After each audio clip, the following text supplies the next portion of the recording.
Hi everyone, this is Pramita here, and I had been working on, quite a few bigger projects for my design team projects, as well as some of the stuff that I had been working on as, to restock my shop. So, I decided to, these tiny journals are basically stress busters for me.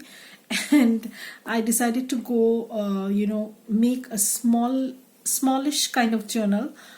This is a tiny paperback journal, you can say, but it has all the goodies and yumminess that you require to start a journal. In fact, I'm planning on making one for myself. And I'm so happy the way it turned out. Not every journal turns out to be what I plan on to do, but it gets along the way. It shapes up in the journey. But this is something, totally something which I had envisioned, you can say. So what I've done is I've used a paper bag, and this is a very tiny one. I will show you. This is around 5.5 by 4, 5.5 by 4, but it has a reinforced spine. I have added extra strength to the spine so that I can accommodate 2 signatures. This has 2 signatures, and it's it has a lot of papers, writing spots. It is not only a tiny journal. There are lots of writing spaces and ephemera also. So I'm going to go through this very quickly. So I've repurposed actually brown paper bag that I had received in some sort of delivery, some items that I bought, and I've used papers from my Poch prints. I think this is called the wildflower collage, I'm not sure. And I have used a kind of purplish kind of theme, bluish type purple, and this is how the cover looks. So I have when we chop off the paper bag, the front part is a little bit frayed. I didn't want that. So what I did was I stitched the lip portion, reinforced this a little bit so that it doesn't fray easily. And the papers that I've used is wildflower collage, most probably. I'm not sure. I need to check that up. And this is a label die cut that I had in my stash. And I've just used this from Andrea's Artemaze's website.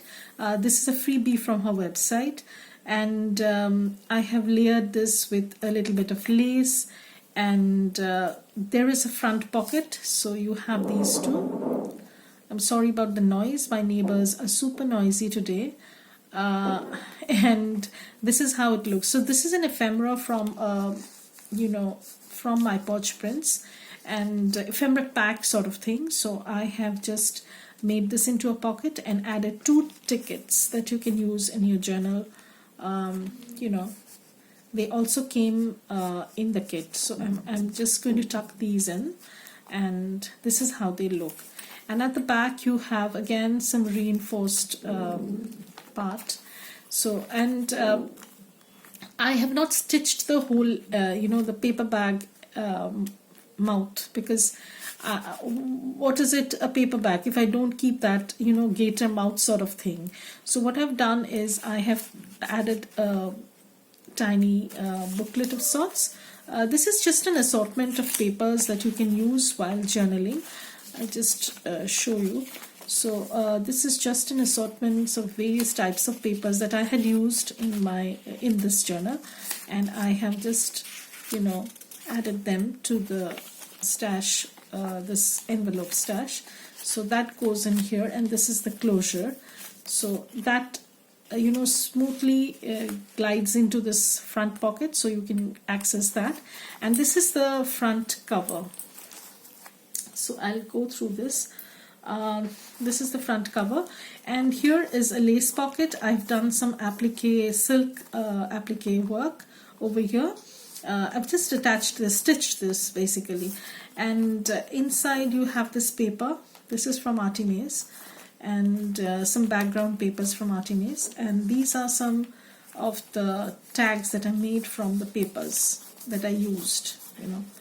And this is the wildflower you know, collage kit.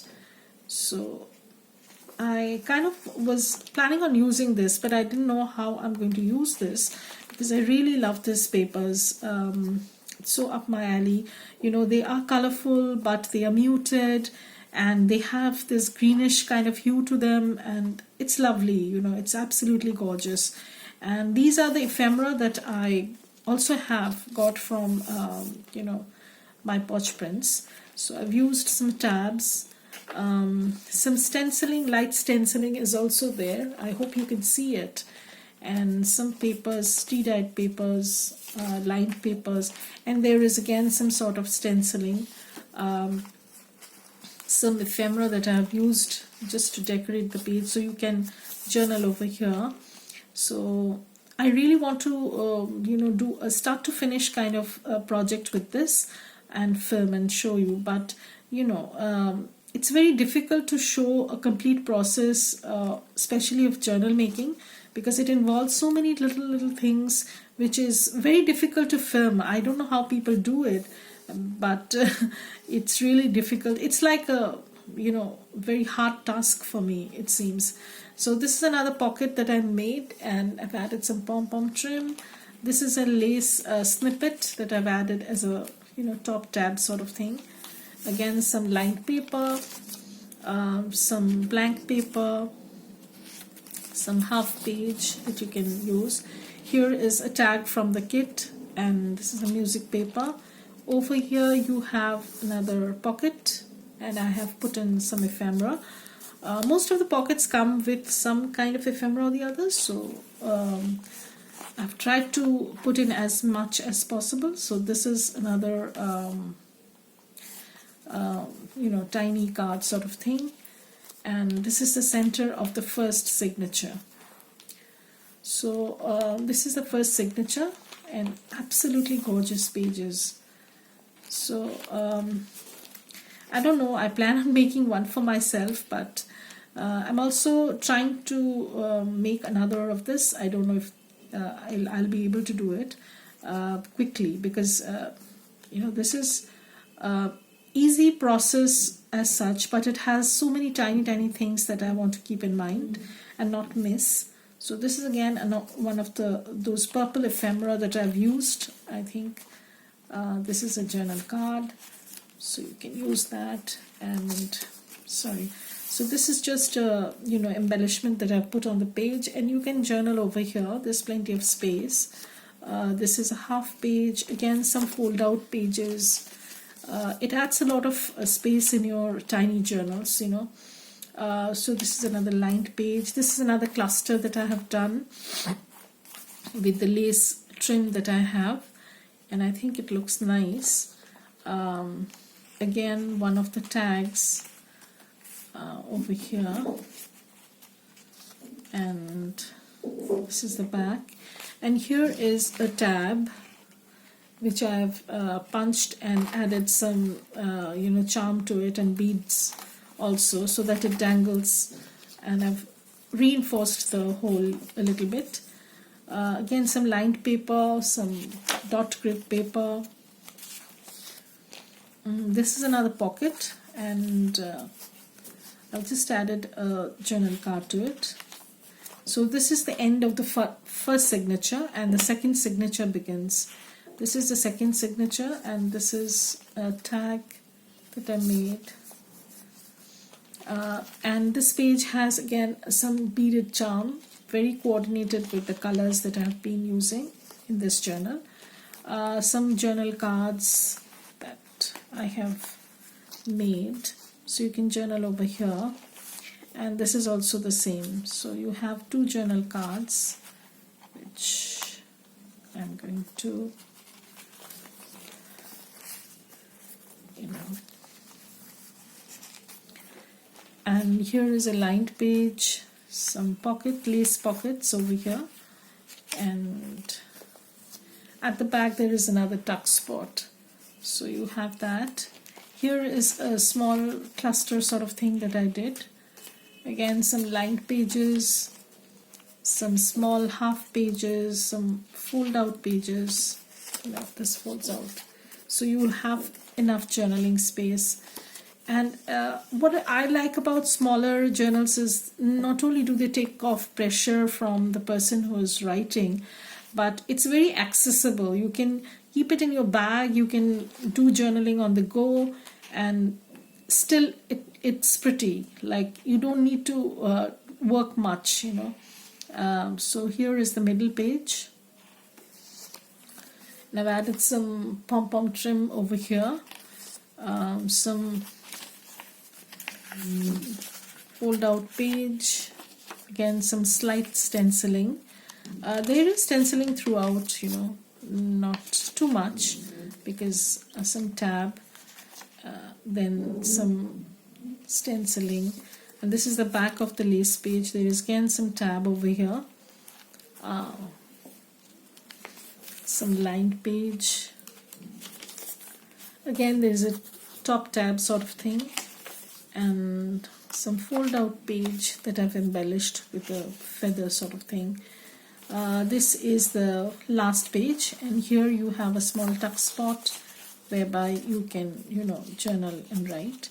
Here at the back you have some page, lined page, where you can journal. So this is going to be listed in my shop. So by the time you see this, it's going to be listed. And yeah, it has around apart from the smaller pages, it has around, I think, 9, 18, then it's, I think it's 9 pages in each signature. So I'm not sure about the amount of pages. I'll just, of course you'll be getting all the details in the listing and the number of ephemera and stuff like that, but I think personally this is an excellent way to, even if you want to start journaling, this is a very good way to start, because again it takes off a lot of pressure from, you know, from you, so you can start or restart your journaling as such. So this is what I've come up with, and thank you for watching. Bye.